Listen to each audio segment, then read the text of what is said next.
Hello guys, IT current সার্ভিসে আপনাদের স্বাগতম। আমি সুমন বিশ্বাস বলছি। আমাদের আজকের টপিক হলো কিভাবে আমরা একটা কম্পিউটারের মধ্যে মাইক্রোসফট এক্সেলটি ওপেন করব। তো আমরা অবশ্যই জানি যে মাইক্রোসফট অফিসকে যদি আমরা আমাদের কম্পিউটারে ইনস্টল করে থাকি তাহলে অবশ্যই 3টি সফটওয়্যার একসাথে ইনস্টল হয়ে যায় মাইক্রোসফট অফিসের।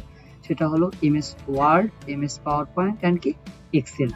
তো এখন দেখেন আমরা এক্সেলটা কিভাবে আমাদের কম্পিউটারে ওপেন করব সেটা আমরা দেখব।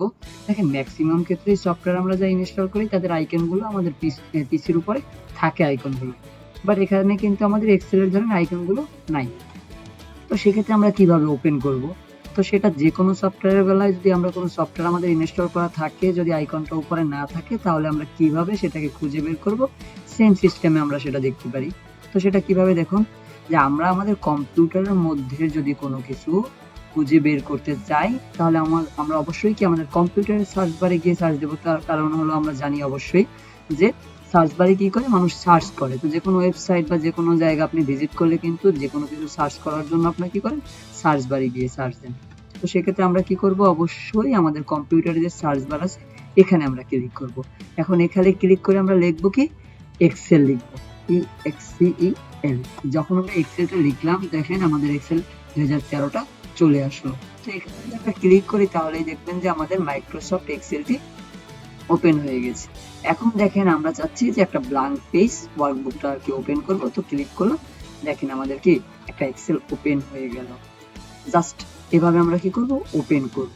এখন দেখেন আমাদের যখন সব ধরনের কাজ করা শেষ হয়ে যাবে, এই ফাইলটার বা এই স্প্রেডশিটের কাজটা আমার শেষ হয়ে গেল, তো সেক্ষেত্রে আমরা কি করব, আমাদের এটা ক্লোজ করব। তো আমরা জানি ক্লোজ করার জন্য আমরা ডিরেক্টলি এই যে ক্লোজ বাটনটা আছে এটার উপরে আমরা কি ক্লিক করতে পারি, কিন্তু এক্ষেত্রে আমরা কিবোর্ড থেকেও শর্টকাটে আমরা কি করতে পারি, এটাকে ক্লোজ করতে পারি। যেমন দেখেন আমরা যদি এখানে চাই অবশ্যই কি ক্লোজ করলে কিন্তু টোটাল অ্যাপটাই কি হয়ে যাবে, ক্লোজ হয়ে যাবে। বাট আমি চাচ্ছি কি যে এই ফাইলটা, এই যে ফাইলটায় আমরা কাজ করলাম ধরেন, এই ফাইলটাকে আমরা ক্লোজ করতে চাচ্ছি, বাট মাইক্রোসফট এক্সেলটা ওপেন থাকবে, সেখান থেকে আমরা নিউ ফাইলটা আবার ওপেন করতে পারবো। তো সেক্ষেত্রে আমি যদি চাই যে অল্টার প্লাস F4 এ যদি আমরা ক্লিক করি, সেক্ষেত্রে দেখেন আমাদের এক্সেলটা কি হয়ে গেল, ক্লোজ হয়ে গেল। এখন দেখেন এভাবে করে আমরা কি করতে পারি, ওপেনও করতে পারি, ক্লোজও করতে পারি আমাদের মাইক্রোসফট এক্সেলটি। তো ওপেন করার ক্ষেত্রে আমরা সার্চ দিব এবং ক্লোজ করার ক্ষেত্রে ক্লোজ বাটনে ক্লিক করব, অথবা কি করতে পারি যে অল্টার প্লাস কি F4 এ ক্লিক করলেও কি হয়ে যাবে, ক্লোজ হয়ে যাবে। এই দুটো সিস্টেম মাত্র। তো সেক্ষেত্রে অবশ্যই আমাদের ভিডিওটি যদি ভালো লেগে থাকে অবশ্যই লাইক, শেয়ার এবং কমেন্ট করবেন এবং সাবস্ক্রাইব তো অবশ্যই করবেন। থ্যাংক ইউ, ভালো থাকবেন।